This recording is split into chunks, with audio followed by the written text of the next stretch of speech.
다섯 유형무에게 길을 묻다 98번째 시간입니다. 오늘은 신 없이도 윤리도덕은 가능한가? 신 없이도 윤리도덕은 가능한가? 라는 제목으로 말씀드리겠습니다. 8.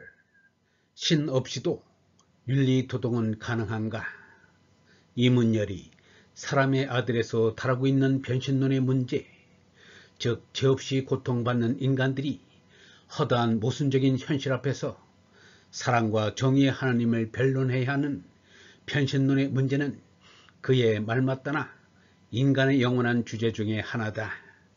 누구보다도 도스토옙스키가 그 문제를 카라마조프가의 형제들의 대심판관의 전설에서 인상 깊게 다루고 있다. 사람의 아들에서 이문열은 한마디로 신 없이도 윤리도덕은 가능한가를 민요섭과 조동파를 등장시켜 아스페르치의 변론을 통해 실험적으로 제시하려고 시도한다. 까미를 일생 동안 고심케 한 주제 역시 이성적으로는 도저히 납득할 수 없는 부조리한 현실, 죄 없는 사람이 아무 잘못도 없는 어린아이가 받는 고통이었다. 그러한 부조리한 현실에 직면해서 그 부조리를 온갖 의미로 치장하여 거짓 희망을 양산해내거나 그 원망을 투사하여 저 세상이나 초월신을 만들어내기보다는 시지프스처럼 그 부조리를 응시하며 그 부조리에 끝까지 반항할 것을 까미는 주장한다. 까미는 페스트에서 신 없이도 성자가 될 수 있음을 보여준다. 그는 결혼해서 나의 왕국은 오직 이 세계뿐임을 선언한다. 이렇게 볼 때 초월신을 거부하고 인간을 육체를 가진 인간성애로 해방시켜 저 세상이 아닌 바로 여기 이 세상에서 사랑과 정의가 넘치는 사회를 구현할 것을 주장하는 사람의 아들의 이문열은 까미의 실존 철학적 노선을 따르고 있다고 볼 수 있다. 왜냐하면 까미는 모든 형태의 초월을 거부하며 죽을 수밖에 없는 유한한 인간성의 진리만을 믿으며 인간으로서는 알 수 없다는 아리송한 신의 섭리와 은총을 들먹거리며 저 세상에서의 구원을 구실 삼아 비인간적인 고통의 상황을 참을 것을 종용하는 것을 인간 일기를 포기하는 자살이라고 규탄하기 때문이다. 도스토옙스키는 그의 대표작 카라마조프의 형제들과 악령에서 신이 존재하지 않는다면 모든 것이 다 허용된다고 말하고 있다. 따라서 윤리도 도덕도 가능하지 않고 인간 사회는 약육강식의 동물 집단으로 변하고 말 것이라고 했다. 그렇다면 이문열은 사람의 아들에서 신 없이도 윤리도덕이 가능하다고 결론을 내리고 있는 것인가?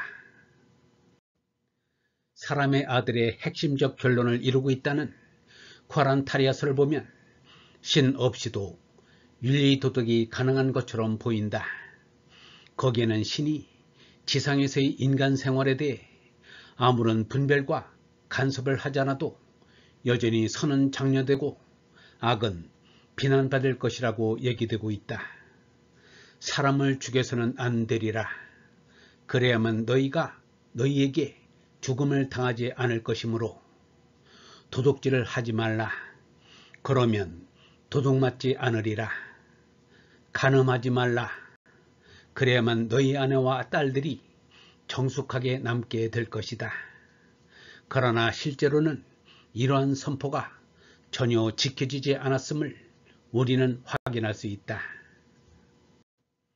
믿음의 교리를 달리한다는 이유로 민요섭은 살해당하고 불쌍한 사람들을 위한다는 구실로 온갖 도둑질이 다 허용되고 있으며 유격의 유혹에 약하다는 핑계 아래 남의 아내와의 간음도 자행되고 있다.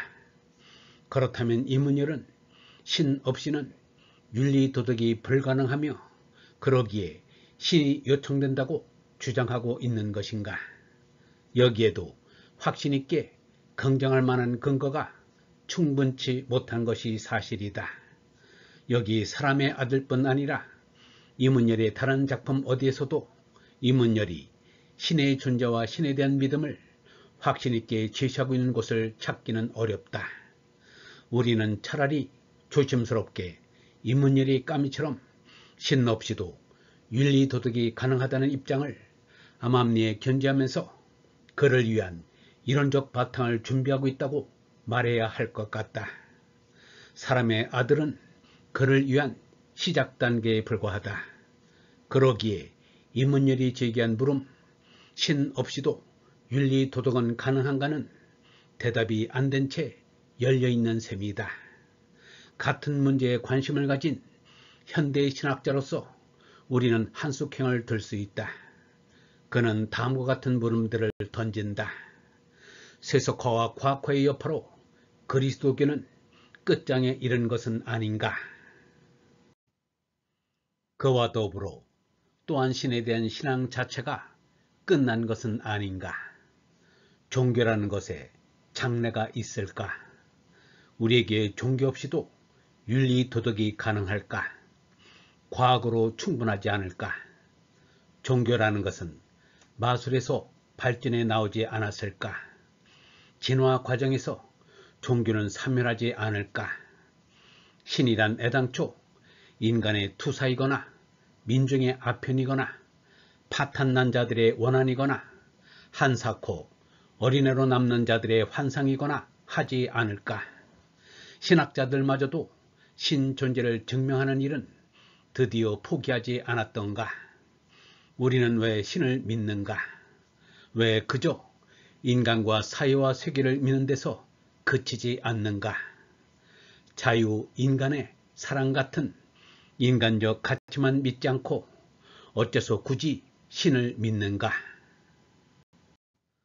어째서 우리 자신에 대한 신뢰에다 신에 대한 신뢰를 덧붙이고 우리가 하는 일에다 기도를, 정치에다 종교를, 이성에다 성서를, 지금 이곳의 삶에 후세를 덧붙이는가? 우리가 지닌 신앙이란 도대체 무엇을 뜻하는가? 오늘날 그것은 무슨 의미를 가지는가? 그러나 한숙행에게 그 대답은 분명하다. 신 없이는 윤리 도덕이 가능하지 않다. 그는 그의 최근에 져서 세계 윤리 구상에서 세계 윤리 없이는 생존이 불가능함을 역설하며 종교가 없이는 윤리도 있을 수 없다고 주장한다. 왜냐하면 절대적인 것만이 절대적 의미를 줄 수 있기 때문이다. 절대적인 존재만이 윤리적 요구의 절대성과 보편성의 근거를 제시할 수 있다. 그리고 이 절대가 곧 인간과 세계의 근원, 근저, 그리고 근본 목표로서 우리가 신 또는 하느님이라 부르는 바로 그 존재이다. 그런데 문제는 믿음을 둘러싼 신의 이름 아래 벌어지고 있는 종교 간의 전쟁을 어떻게 중재해야 하는가이다. 그래서 한숙행은 종교 평화 없이는 세계의 평화가 없음을 역설한다. 그런데 진리의 물음에 대한 해명 없이는 종교들 사이의 어떠한 평화도 보장될 수 없다. 한숙행은 참된 종교와 거짓 종교를 가늠할 수 있는 보편적인 근본 기준으로서 모든 인간의 공통된 인간성을 든다. 참된 의미의 인간적인 것, 구체적으로는 인간의 존엄성에 그리고 그 존엄성을 지향하는 근본 가치에 의존하고 있는 근본 기준을 제시한다. 즉 종교가 인간성에 기여하고 자신의 규리와 윤리, 의식과 제도를 통해 인간의 정체성, 삶의 의미와 가치를 신장시키며 의미 깊고 풍요로운 실존을 가능케 한다면 그 종교는 참 종교이고 선한 종교이다.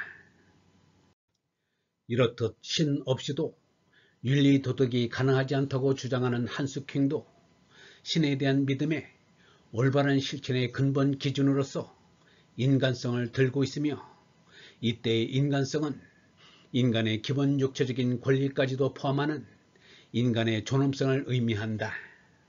이문열의 신에 대한 논의의 최종적인 귀착점이 인간성인 것 역시 우연이 아니다. 사람의 아들 이후 작가 이문열이 보다도 인간성의 궁극에 관심을 보이고 있는 것은 당연한 귀결일 것이다. 이문열의 사람의 아들과 그 외의 다른 많은 그의 작품의 가치를 이루고 있는 철학은 까뮤 계통의 실존적 휴머니즘이라고 할 수 있다. 이제부터 우리는 이문열이 다른 작품에서 신 없이도 윤리 도덕이 가능한가라는 물음에 어떻게 대답하고 있는지를 주의 깊게 살펴볼 필요가 있다. 영성신학원 다속 아카데미의 하늘소리였습니다.